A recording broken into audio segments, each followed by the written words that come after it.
Hi guys, in today's video we're going to be painting a Leviathan drednought from start to finish. But first of all, I want to say a huge thank you to my YouTube channel sponsors Goblin Gaming. Goblin Gaming have just launched a brand new web store and they've got an amazing reward scheme, so I highly recommend you checking it out guys. Check the description box down below and you'll find a direct link to their web store. I also want to say thank you to Ammo of Mig, who sent me out some paints recently that I've been used on this tutorial. So in this tutorial I'll be using the oil brusher and I'll also be using some of their Ammo of Mig enamel washes. This video is going to be long as always guys, so please go grab yourselves a nice hot drink and we'll get started. Just lastly, before we start guys, I want to apologise beforehand for all the snoring that you're going to probably hear in the background. I'm recording this late of a night and my pug Nala is snoring. After building and preparing the miniature, I prime it using Alclad's white primer. Alclad's primer is a lacquer based primer and it's very harmful if inhaled, so it's important that you actually have a spray booth or a very good respirator. The Alclad primer goes on super smooth and I'm able to spray it out quite fast as it goes down so thin and so smooth.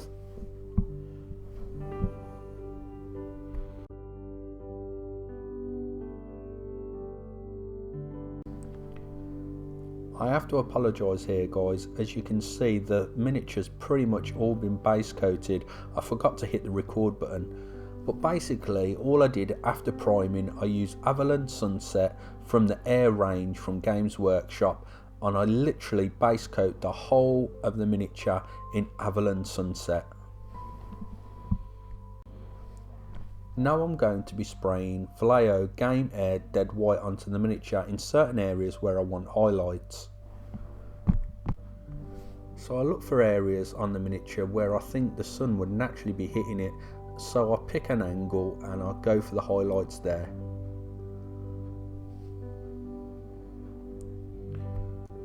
Also, if there's a big open panel where I think it'll look cool, I'll add a highlight there. Sometimes it doesn't have to necessarily look correct as long as it looks good.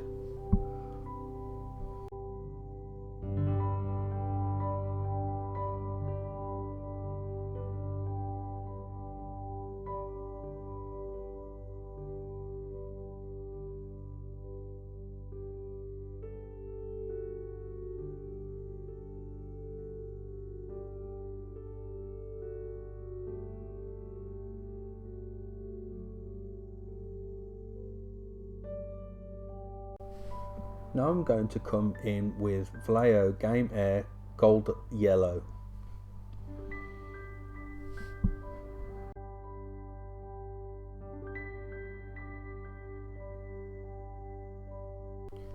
You'll see instantly those yellow highlights over the whites really going to start to pop on the miniature.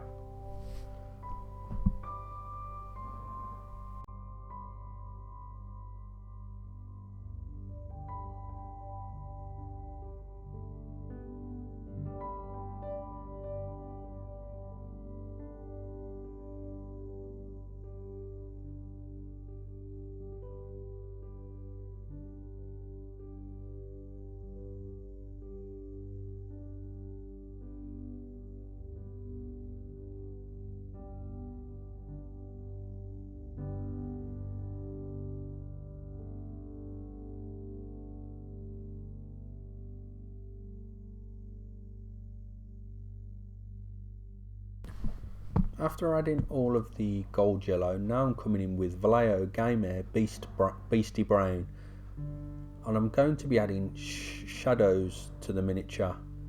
I've sped up the footage a little here guys, but you can see exactly what I'm doing. I'm picking out areas of interest on the miniature where I think a shadow would naturally form or an area where I think it will look cool.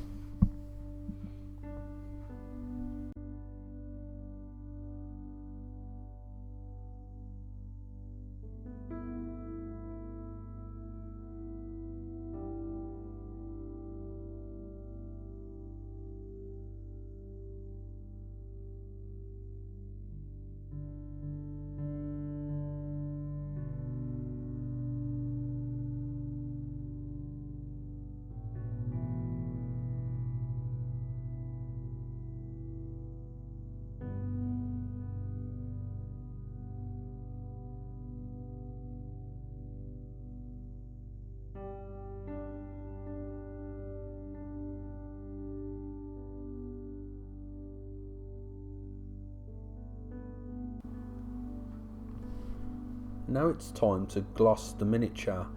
The reason I'm glossing the miniature using Vallejo gloss varnish is to protect the finish of the miniature, but also it's going to enable me to put decals down on the surface and enable me to make them look completely flat, and when I come back in afterwards with some matte varnish, it will make the decals look as if they've been painted on, and it will give a perfect end result. Also, the gloss varnish helps with the pin wash stage of adding a wash to the miniature. As the capillary action of the brush works in unison with the miniature, it will enable me to remove stains really easily as well. On this miniature I'm going to be using the Ammo of MIG Rusty Vehicles set, and you get 3 paints in this set and they're all enamels. Enamel washes and enamel filters and streaking effects are absolutely fantastic, and they're much better to use than your standard acrylic washes. The reason they're so good is they thin down brilliantly with enamel thinner or white spirit or turpentine.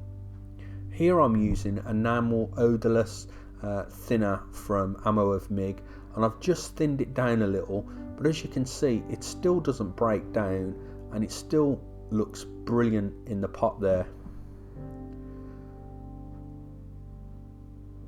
You can see that I'm being really messy with the wash here, and I'm actually getting a lot of overspill from the panel lines, but I'm not worried at all because I'll be coming back in once this has dried with some of the enamel thinner, and I'll be able to remove all of those stains, something you're not able to do with acrylic washes. If you use Agrax Earthshade, for example, from Games Workshop, once that's dried you're stuck with it, you can't do anything with it. Whereas with the enamel washes you can manipulate them, you can blend them, you can remove them. So they're very, very good, these enamel washes, and I highly recommend you picking them up and trying them for yourselves.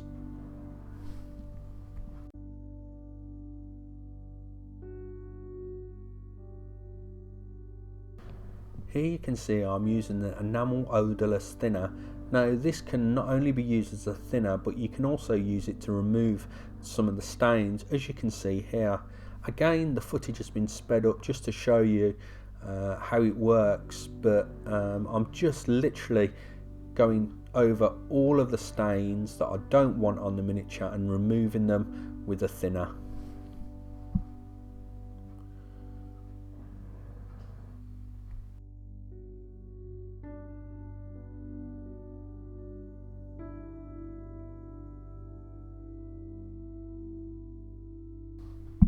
After removing all the stains, I come back in with Vallejo matte varnish. This is going to get rid of all of that unsightly looking gloss varnish, and also it's going to leave a nice finish and make those decals look like they're hand painted on.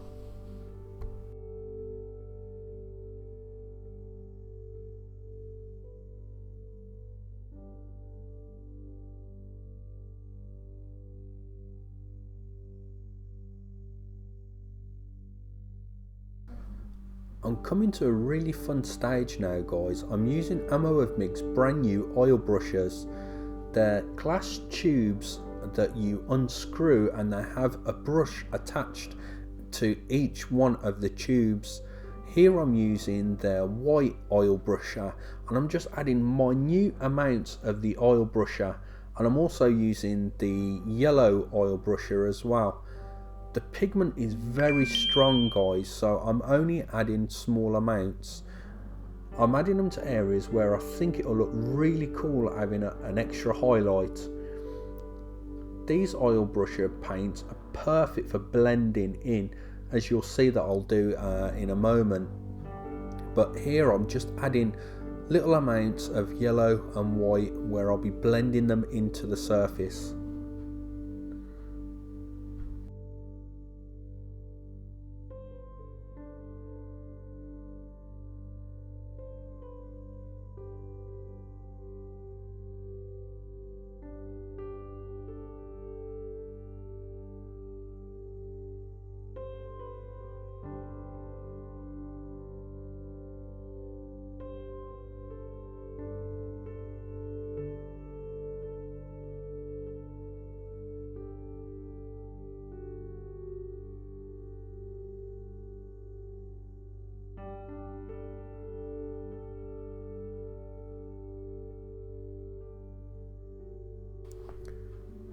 Now I'm coming back in with a brush that's dampened with some enamel thinner.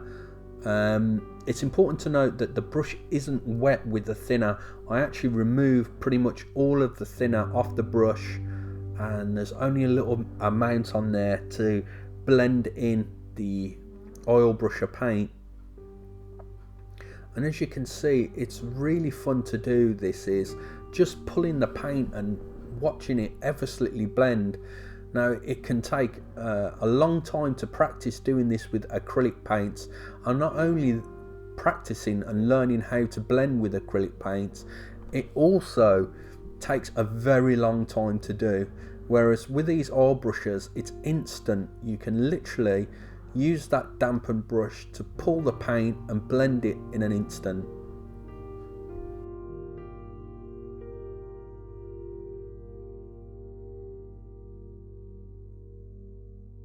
Here I'm just having an absolute blast of fun, guys.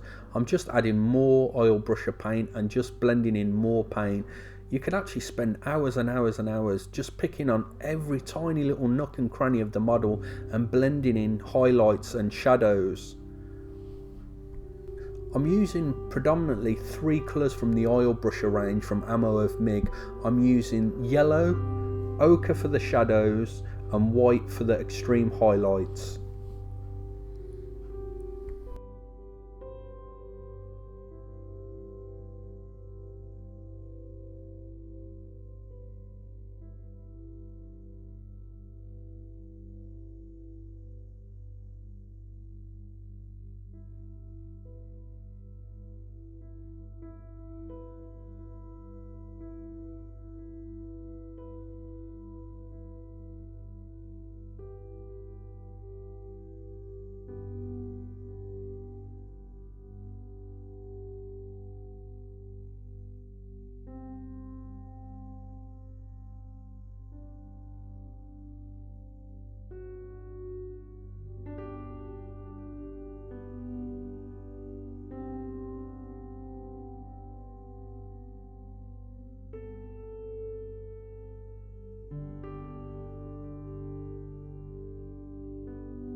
Here I'm zoomed in and you should be able to see how easy it is to blend.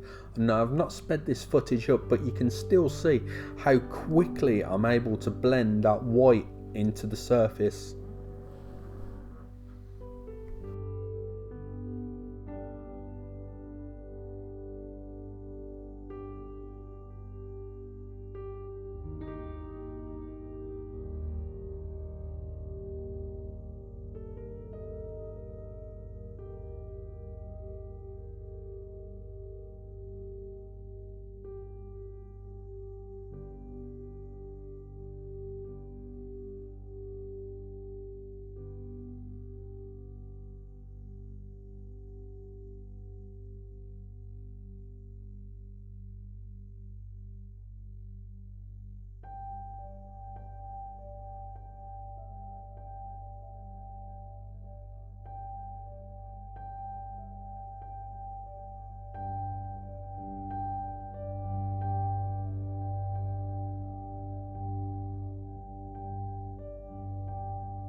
The oil paint takes a very long time to dry, so I combat this by giving it another layer of matte varnish to seal in the oil paint, and then I'm good to actually start painting over the miniature again.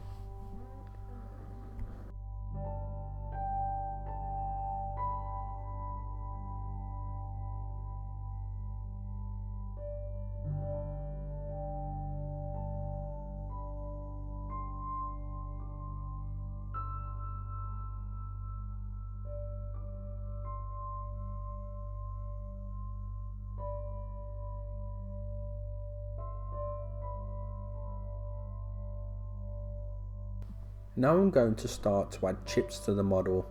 Here I'm using a little bit of blister pack sponge, and I'll remove most of the excess paint onto some tissue, and using Games Workshop's Rhinox hide, I'm just adding chips into areas where I think natural chips would occur. So on the edges of all the panels and the extreme edges, and around the feet heavily where I think that rocks and debris would actually chip up the armour.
Here I'm painting all the metallics on the Leviathan using Vallejo Game Air Chainmail Silver.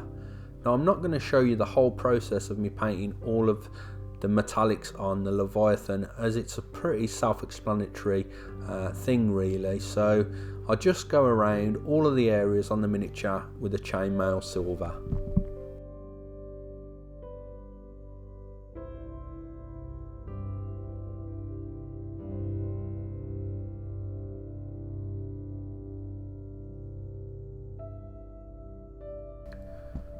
A very famous YouTuber going by the name of Duncan always suggests thinning your paints and applying them in 2 thin layers, and I totally agree with this theory.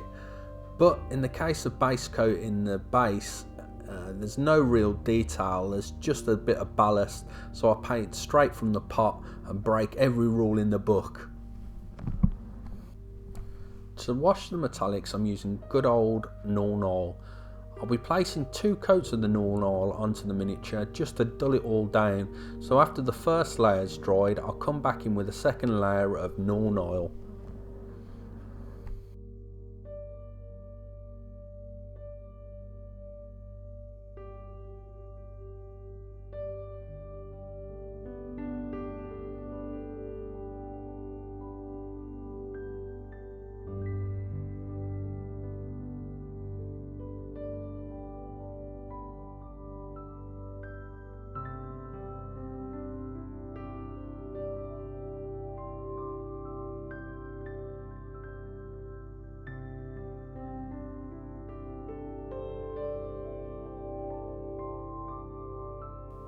The base is washed using Agrax Earthshade.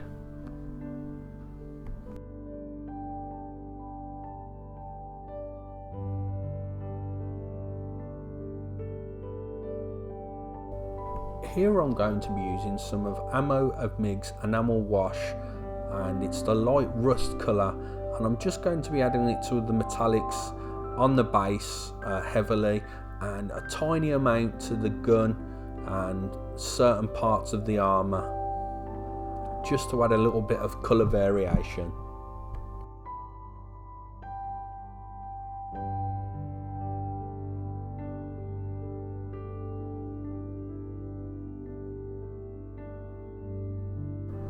After all the washes have dried, I'm coming back in with Vallejo Game Air Silver and I'm dry brushing all of the metallics just to make them pop.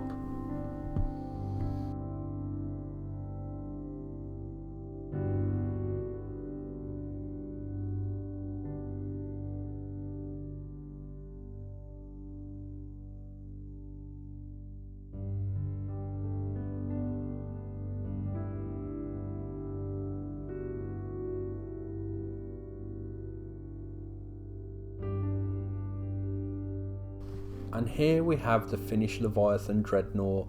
I had an absolutely blast painting this Leviathan Dreadnought, and my favourite thing to paint was using the new oil brushes for blending, as they're super simple to use and they give absolutely fantastic results. So I highly recommend you checking out the oil brushes, guys. They're brilliant. Also, I want to say another huge thank you once again to my YouTube channel sponsors, Goblin Gaming.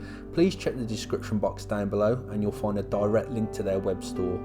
And also, guys, please leave a comment. Let me know what you think of the Leviathan Dreadnought. Let me know what you think of Enamel products. Have you used them? Are you thinking of using them? Or are you a little bit confused? Please put a comment down and I'll try and get round to answering them. And also, please hit the like button, guys. I really appreciate all of your support, and thanks for watching, and I'll catch you in the next video.